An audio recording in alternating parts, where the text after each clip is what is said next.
तो थोड़ा सा मैं चाहूंगा कि मेरे प्रति आप उदार रवैया रखेंगे और साथ ही अपने मंचासीन गार्जियन लोग से एक एक मिनट समय उधार मांगता हूं अपने लिए, ताकि प्रभु की बात आप तक पहुंचा सकूं।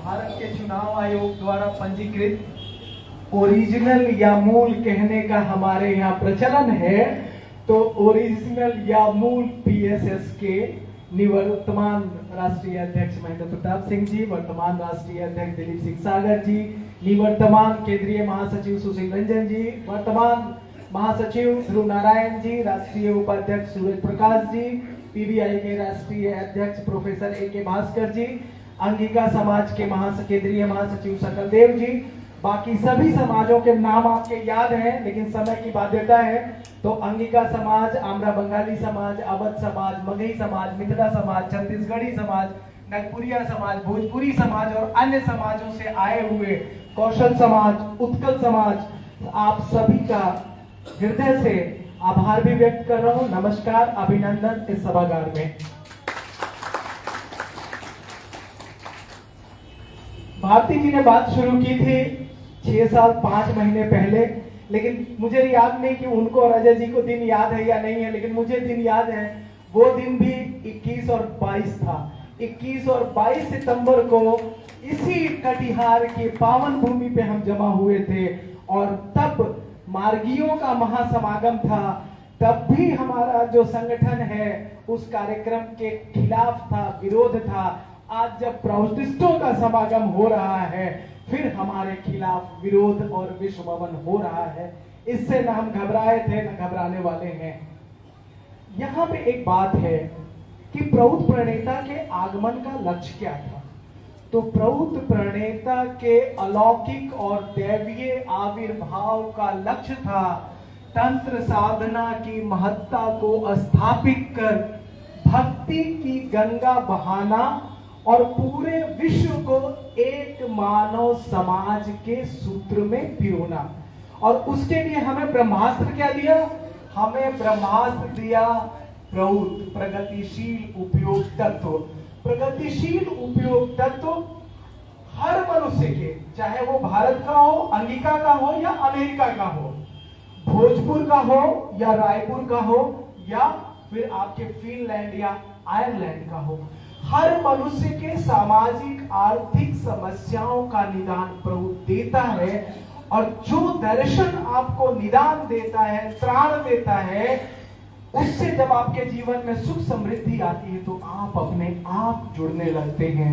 तो उनके दैवीय आविर्भाव का जो लक्ष्य है, एक मानव समाज के संकल्पना को अगर पूरा करना है तो प्रभु को मन प्राण से लेकर चलना पड़ेगा। और ये जो हम लोग यहाँ जितने बैठे हुए हैं, चाहे प्रौत प्रणेता का अपमान हो, उनका कष्ट हो, 12 फरवरी 1973 को उनको जहर देना हो, 5 मार्च 1967 का दधीची दिवस हो, आपातकाल का अत्याचार हो या 30 अप्रैल 1982 का बीजन सेतु का हत्याकांड हो, सबके पीछे में अगर मूल कोई वजह है तो वो है प्रौत, प्रगतिशील उपयोग तत्व। हमारे जीवन की जो साधना पद्धति है उससे न सरकार को दिक्कत है न समाज को दिक्कत है। हमारी जो जीवन शैली है उससे न सरकार को दिक्कत है न समाज को दिक्कत है। सारी दिक्कतों के उनके हिसाब से जड़ में प्रौत है, क्योंकि प्रौत के कारण जितने ये इस्म है, वाद है, उनका अस्तित्व खतरे में है। चाहे वो मजहबवाद हो, चाहे वो पूंजीवाद हो, साम्यवाद हो, कोई भी वाद हो। तो एक तो यहां से जो बात कही कि प्रण लेके जाए हम कि हमको प्रौत का काम करना है। जो केदारदा ने कहा कि प्रौत सरकार लाना है, तो क्यों लाना है? रामचंद्र भाई पिछले 10-15 साल से परेशान है कि कोई एक हमारा मॉडल खड़ा नहीं हो रहा है, प्रोजेक्ट खड़ा नहीं हो रहा है। गौरीशंकर दादा ने भी वही बात कही। तो मैं यहाँ पे थोड़ा सा, मेरे विचार अलग है। एक, जब हम बार बार ये कहते हैं कि हमारा कोई रोल मॉडल नहीं है, तो हम आनंद नगर को भूल जाते हैं। आनंद नगर हमारा जो है प्रौत का ही प्रोजेक्ट है, आनंद नगर हमारा एक रोल मॉडल है।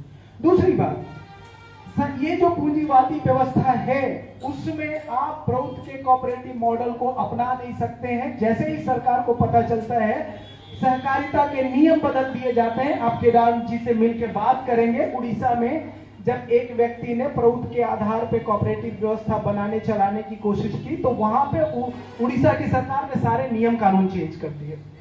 यहाँ पे एक और मैं इत्तेफाक इसलिए नहीं रखता हूं कि कार्ल मार्क्स हो, लेनिन हो, स्टालिन हो, किसी ने साम्यवाद का कोई प्रोजेक्ट खड़ा नहीं किया था। जब हम गुलाम थे तो गांधी जी, नेहरू, पटेल, चंद्रशेखर आजाद, बोस, नेताजी सुभाष चंद्र बोस, किसी ने भी हमें ये एक ब्लूप्रिंट नहीं दिया था कि हम इस देश से गरीबी खत्म कर देंगे, हम बेरोजगारी खत्म कर देंगे। पहला लक्ष्य था देश को आजाद बनाना, और जब हमारे पास शक्ति होगी, हमारे पास सत्ता होगी, तो हम अपने हिसाब से अपने लोगों का जो है भला कर लेंगे। तो प्रौद्ध की सरकार होगी तो हम सब कुछ वो कर सकते हैं जो प्रौद्ध प्रणेता ने हमें लिखित में दिया हुआ है।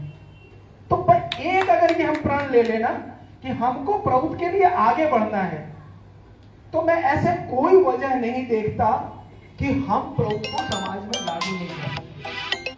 हमारी कमियां कहां रही? हमारे पास संसाधन की कमी है, इच्छा शक्ति की कमी नहीं है, संसाधन की कमी है। अब उसी संसाधन को सेमिनार में भी डालना है, उसी को और दूसरे प्रोजेक्ट में भी डालना है, तीसरे प्रोजेक्ट में भी डालना है, और उसी से उम्मीद कीजिए कि वो प्रौद्ध का भी प्रोजेक्ट खड़ा करेगा और प्रौद्ध के लिए आंदोलन खड़ा करेगा। तो कहीं ना कहीं थोड़ा सा कुछ लोगों को प्रौद्ध के लिए मन प्राण से आगे आना पड़ेगा। और जो हमारा समाज है, जो भुक्ति कमेटी है या जो मार्की परिवार है, वो भी प्रौद्ध के कार्यकर्ताओं को, एलएफटी को उतना ही प्यार दे जितना वो बाकियों को देते हैं। अगर आपने प्रौद्ध को वो प्यार दे दिया जो आप बाकी हमारे जो आदर्श हैं, चूंकि अजय जी का आदेश है कि हम उनकी चर्चा नहीं करें, लेकिन आप सब समझ रहे हैं उसको, तो अगर हमने प्रौद्ध को खड़ा कर दिया तो कोई कारण नहीं है। आप जो जयकारा लगाना चाहते हैं वो सब आप लगा पाएंगे पूरे अधिकार के साथ में। सिस्टम आपका होगा, सत्ता आपकी होगी, सरकार आपका होगा, आपकी होगी, व्यवस्था आपकी होगी। तो जब सारी चीजें आपकी होंगी तो एक एक चीज वैसे ही चलेगी, चाहे वो प्रौद्ध प्रणेता ने कहा हो या प्रौद्ध प्रणेता के दैवीय आविर्भाव ने कहा हो। अब हमारी कमी कहां रही? कमी हमारी ये रही, जैसे कि भाई ध्रुव नारायण जी ने कहा जनसुराज। तो जनसुराज ने एक बात कही, बिहार में बेरोजगारी है, यहाँ से माइग्रेशन हो रहा है, पढ़ाई नहीं है, नौकरी नहीं है, तो इस वजह से यहाँ पे लोगों को नहीं मिला, तो हम यहाँ पे इंडस्ट्री स्थापित करेंगे। दुर्भाग्यपूर्ण ये है कि पिछले 65 वर्षों में प्रौद्ध का कोई नैरेटिव है ही नहीं। कोई जाति आधारित पार्टी है, कोई धर्म आधारित पार्टी है, कोई राष्ट्रवाद की बात कर रहा है, कोई उस्वाद की बात कर रहा है, कोई पूंजीवाद की बात कर रहा है। हमारा क्या है? कोई एक एक्सक्लूसिव नैरेटिव जिसको कहते हैं, क्या हमारी विशेषता कोई खास बात है?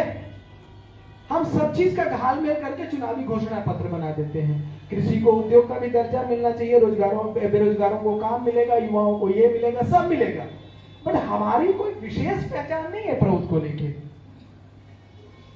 वर्ण प्रधानता चक्र, धारायाम चक्र, केंद्रीय सदविप्रा चक्र, नियंत्रण का इसी के इर्द गिर्द हम घूम रहे हैं। 2018 में प्रौद्ध फोरम के नाम से धर्मेंद्र जी साक्षी रहे हैं, हमने एक प्रयास किया था और प्रौद्ध के नैरेटिव को हमने आर्थिक लोकतंत्र, इकोनॉमिक डेमोक्रेसी, जो उनकी अवधारणा है, हमारी नहीं है, हमने लेकिन अपनी चीजों को आर्थिक लोकतंत्र के अवधारणा पे, इकोनॉमिक डेमोक्रेसी पे चलाने की कोशिश की। और आप मानेंगे नहीं, इतना तगड़ा रिस्पांस मिला हम लोगों को कि मैं आपको बता नहीं सकता हूं। आप समय नहीं है तो मैं आपको 2018 अक्टूबर में पहला प्रोग्राम 7 अक्टूबर 2018 को आईटीओ में उसी सत्ता प्रतिष्ठान के केंद्रों के बीच में किया, जहां 2 किलोमीटर के रेडियस में संसद भवन, प्रधानमंत्री भवन, राष्ट्रपति आवास और जितने आपके मंत्री, ब्यूरोक्रेट्स और ये दिल्ली पुलिस का हेडक्वार्टर, वहां पे प्रोग्राम किया। कई बार हम घबरा जाते हैं कि हाँ चलिए इसको मैं बाद में लेता हूं। तो हम एक नैरेटिव गढ़ें, या तो हम आर्थिक लोकतंत्र की बात करें, पीबीआई भी आर्थिक लोकतंत्र की बात करें, पीएसएस आर्थिक लोकतंत्र की बात करें, अंगिका समाज, आमरा बंगाली समाज, मगही, नगपुरी, अछोट, जितने भोजपुरी समाज है, सब आर्थिक लोकतंत्र की बात करें। तो जब आर्थिक लोकतंत्र की आवाज 44 समाज से गूंजेगी तो उसका फायदा आमरा बंगाली को भी मिलेगा, छत्तीसगढ़ी को मिलेगा, सहायत्री समाज को मिलेगा, कौशल उत्कल सबको मिलेगा, हम सब लाभान्वित होंगे। हम अलग अलग जगह पे अलग अलग सुर में बोल रहे हैं, तो इसलिए कोई नहीं सुन रहा है हमारी आवाज को। तो एक हिस्से पे हम तय करें, क्योंकि समय है, एक नैरेटिव जो है पूरे भारतवर्ष के प्रोटेस्ट उसको लेके चले, हर समाज, हर राजनीतिक पार्टी जो जुड़ी हुई है वो उसको लेके चले, उसका फायदा हम सब लोग को मिलेगा। दूसरी बात, कि एक नैरेटिव हो गया, ठीक है हम चुनाव लड़ रहे हैं, चुनाव लड़ने की बाध्यता है। तो एक बात जो बार बार आती है कि इस तरह के कार्यक्रम हम हमेशा करते रहे हैं, तो आगे क्या? तो आगे करने का, और राष्ट्रीय अध्यक्ष जी का आदेश भी था कि कुछ रोड मैप होना चाहिए हमारा। देखिए, फ्रेंच रेवोल्यूशन को जिन लोगों ने पढ़ा है, या भारत की भी जो आजादी की लड़ाई है उसको भी आप पढ़ेंगे, तो तुरंत क्रांति या आंदोलन नहीं होता है। एक पीरियड होता है जिसको पुनर्जागरण का काल, जन जागरण का काल, जो फ्रेंच रिवॉल्यूशन में रेनेसा पीरियड कहलाता है, वो होता है। तो हमारा भी ये जन जागरण का काल है, तो हम जन जागरण में क्या करें, कैसे करें? तो उसके लिए मेरे पास बहुत कुछ नहीं है। आम बोलचाल में कहते हैं ना कि अरे उसको तो एबीसीडी भी इसका नहीं आता है, चला है लेक्चर देने के लिए। तो एबीसीडी आता नहीं है, लेकिन फिर भी मैं आपको एबीसीडी बताता हूं। ए फॉर अवेयरनेस कैंपेन, जन जागरण अभियान। वो स्थानीय मुद्दों को भी लेके हो सकते हैं, किसी शॉर्ट टर्म इशू को लेके हो सकता है। बिहार में बाढ़ की एक समस्या है, उसको लेके हम सेवा का भी काम कर सकते हैं, लेकिन साथ साथ में हम धरना प्रदर्शन भी कर सकते हैं कि नहीं, ये जो है पिछले आजाद हुए अमृत महोत्सव काल बन गया और अभी तक हम कुछ नहीं कर पा रहे हैं। क्यों नहीं कर पा रहे हैं? टेक्नोलॉजी कहां से कहां पहुंच गई और बिहार के बाढ़ की समस्या हल नहीं कर सकते। लॉन्ग टर्म में किसानों को उपज का सही मूल्य मिलना, बेरोजगारों को नौकरी मिलना, 100% रोजगार, हर हाथ को काम, इस पे हम कैंपेन चला सकते हैं। तो एक ए फॉर अवेयरनेस कैंपेन, जन जागरण का अभियान। B for block level structure, वही संगठन सफल हो सकता है जिसका कि ग्रास रूट तक संगठन है। चाहे वो पीएसएस पे भी लागू होता है, पीबीआई पे भी लागू होता है, अंगिका समाज से अमरा बंगाली और नकुरिया समाज, सब पे लागू होता है। ये ब्लॉक लेवल क्यों कह रहा हूं? क्योंकि प्रौद्ध का जो है, प्रौद्ध प्रणेता ने भी प्रौद्ध लेवल डेवलपमेंट जो बेसिक इकाई बताई है वो ब्लॉक की, तो इसलिए ब्लॉक की बात कर रहा हूं। आइडियली तो अगर विलेज लेवल हो जाए तो मजा ही आ जाए, फिर तो कहना ही क्या। गांव तक अगर हमारा संगठन हो तो nothing better than that, but at least first phase में हम ब्लॉक लेवल डेवलपमेंट स्ट्रक्चर खड़ा करने का एक लक्ष्य लें। सी फॉर चीप लिटरेचर, सस्ता साहित्य। हमारे यहाँ किताबें इतनी महंगी हैं कि पूछिए मत।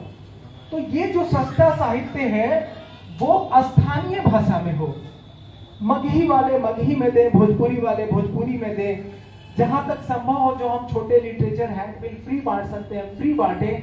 लेकिन जब हमारी बात लोगों तक पहुंचेगी ही नहीं तो लोग जानेंगे कैसे? और आप ये किसी मुगालते में मत रहिए कि सत्ता प्रतिष्ठानों को पता है, सत्ता प्रतिष्ठान जानता है कि प्रौद्ध क्या है। 2 दिसंबर 2002 की एक घटना है, मुंबई में घाटकोपर में बॉम्ब ब्लास्ट हुआ। उस बॉम्ब ब्लास्ट में 2 लोग मारे गए। एक लड़का जो है वो प्रौद्ध से जुड़ा हुआ लड़का था, उसमें वो नालंदा का रहने वाला था, स्वजातीय नीतीश जी का था। तो नीतीश जी को वो लोग पर्सनली जानते थे। अगर आप गूगल में सर्च करेंगे तो पाएंगे कि 2002 में नीतीश जी रेलवे मंत्री थे। परिवार के लोग मुंबई चले गए थे उसके डेड बॉडी को लाने के लिए, और मेरी जिम्मेदारी लगी थी कि मैं यहां से दिल्ली में बैठ के व्यवस्था करूं कि उसकी डेड बॉडी को पटना या गया लाया जा सके, क्योंकि वो लोग लौकिक नालंदा के रहने वाले थे। उस समय आरसीपी सिंह उनके पीएस होते थे, जो बाद में उनके मंत्री भी हुए। तो मैं आरसीपी सिंह के साथ बैठा हुआ था, तो आरसीपी सिंह से पूछा कि 2002 की बात है, इतना फास्ट सब चीज था नहीं। बोले कि ये कल रात की घटना है और आपको कैसे पता कि वही है?